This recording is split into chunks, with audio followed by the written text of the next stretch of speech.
Un écran cassé? Une batterie à changer? Omerphone Reparts a la solution. À Saint-Dizier et Bar-le-Duc, l'équipe vous accueille pour vos réparations et vos achats d'accessoires. Toujours en moins d'1 heure et garantie 6 mois. Rendez-vous du mardi au samedi à Bar-le-Duc et Saint-Dizier. Au musée de Saint-Dizier, découvrez un trésor de l'Antiquité romaine déterré. Comment vont les jeunes en Haute-Marne? C'est la question que nous avons posée au Bragard. Les peintres des armées françaises s'exposent au mémorial Charles de Gaulle.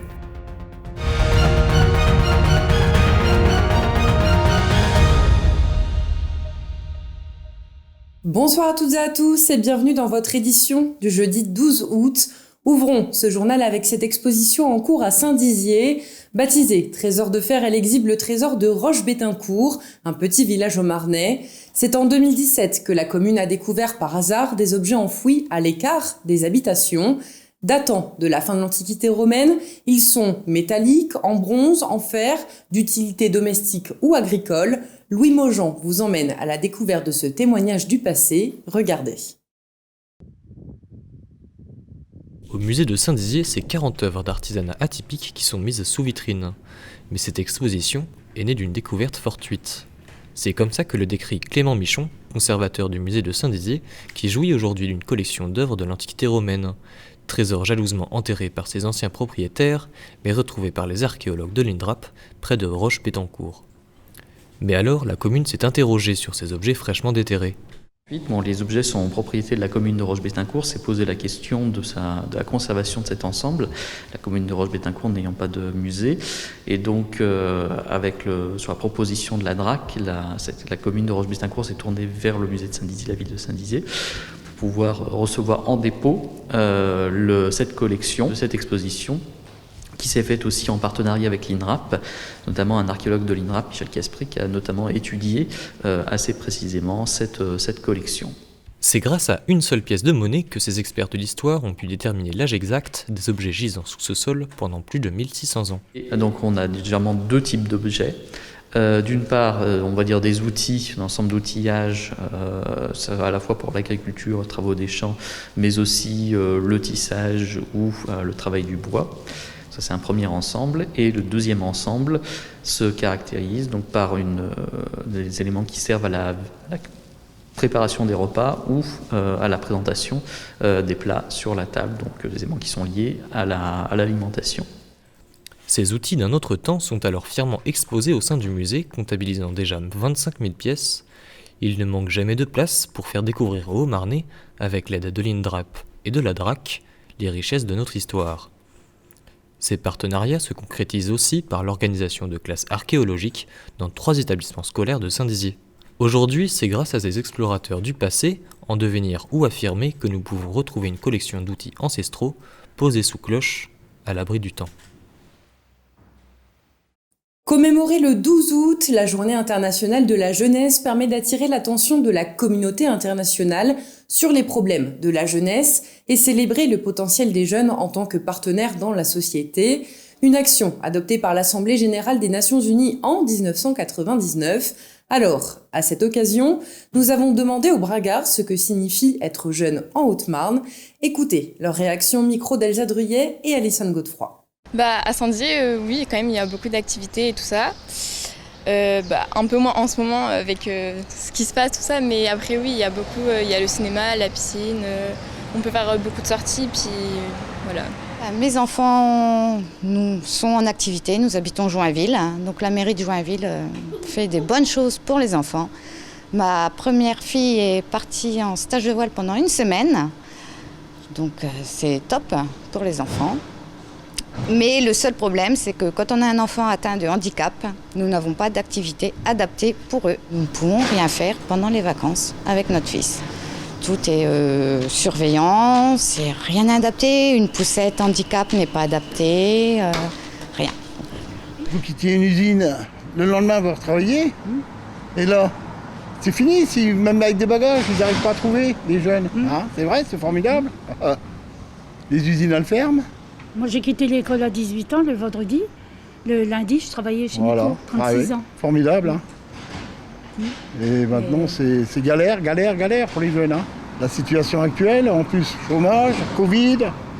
Alors, vous savez, hein, les années elles passent, mais les jeunes, je les plains, hein, les pios. Hein.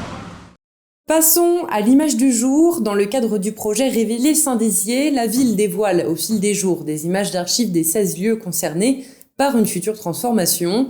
Aujourd'hui, les Bragards sont invités à redécouvrir les anciens bâtiments d'EDF. C'est en 2009 que la ville de Saint-Dizier a acquis les locaux.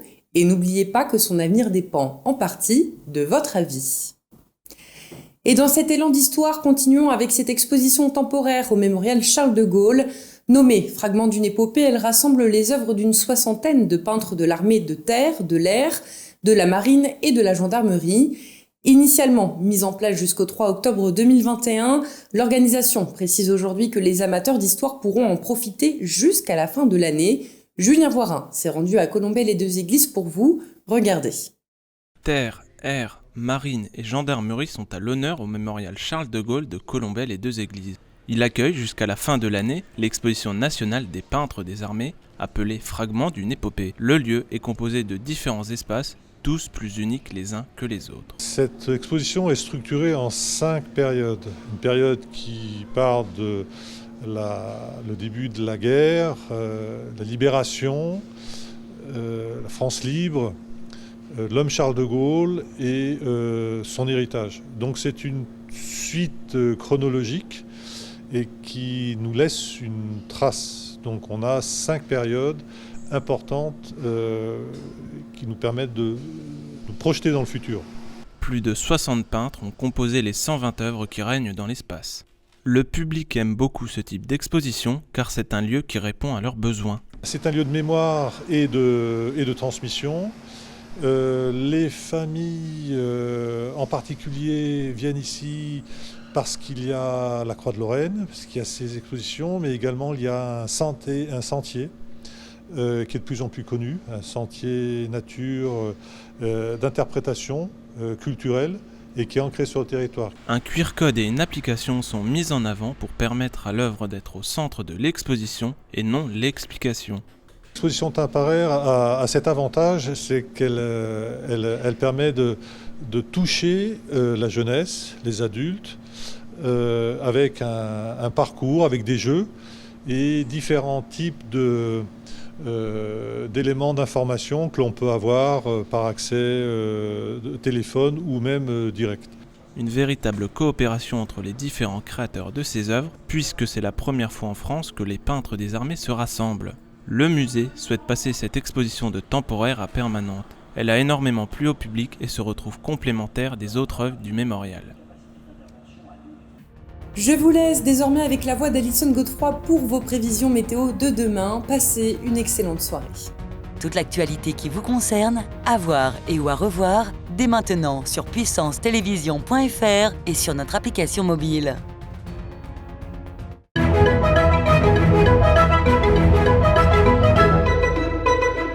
Bonsoir à tous. Demain matin, on annonce du soleil à Saint-Dizier et à Vitry-le-François. Le ciel sera quelque peu nuageux à Chaumont et à Bar-le-Duc.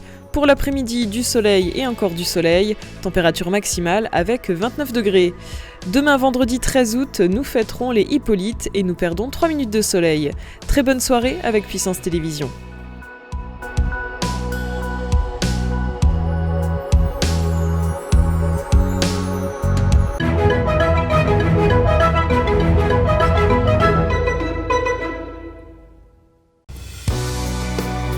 Évadez-vous cet été en regardant la météo des plages sur Puissance Télévision avec le lac du Der.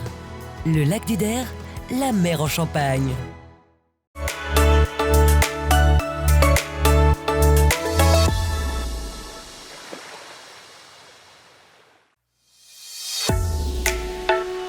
Bonjour à tous et bienvenue dans votre météo des plages. On démarre avec la carte du lac du Der. On annonce un ciel partiellement nuageux et quelques rayons de soleil sur les plages de la Cornée du Der, à l'Arzicourt, à Nuisement et aux sources du lac. Les maximales atteindront 29 degrés sur les plages. La température de l'eau, quant à elle, gagnera 1 degré de plus qu'hier, avec 20 degrés. L'indice UV sera de 6. Pour les plages de Giffaumont et Champaubert, on annonce également du soleil avec quelques nuages et un vent qui ne dépassera pas les 7 km/h. Du côté de la Meuse, au lac de la Madine, on attend du soleil et quelques nuages, 28 degrés pour les plages de Heudicourt et Nonsard, 20 degrés pour la température de l'eau, l'indice UV sera de 5. Dans l'Aube, au lac d'Orient, on annonce également un ciel nuageux avec quelques éclaircies à la plage de Géraudot, de Ménil-Saint-Père et de Lusigny. On perd quelques degrés par rapport à la veille, il fera 29 degrés et les maximales pour la température de l'eau atteindront 19 degrés. On termine ce bulletin météo avec le lac d'Amance et la plage de Dienville. Au programme, temps ensoleillé accompagné de quelques nuages, 29 degrés pour la température extérieure et l'eau sera à 20 degrés. C'est la fin de cette météo des plages, très bon week-end et on se retrouve demain sur Puissance Télévisions.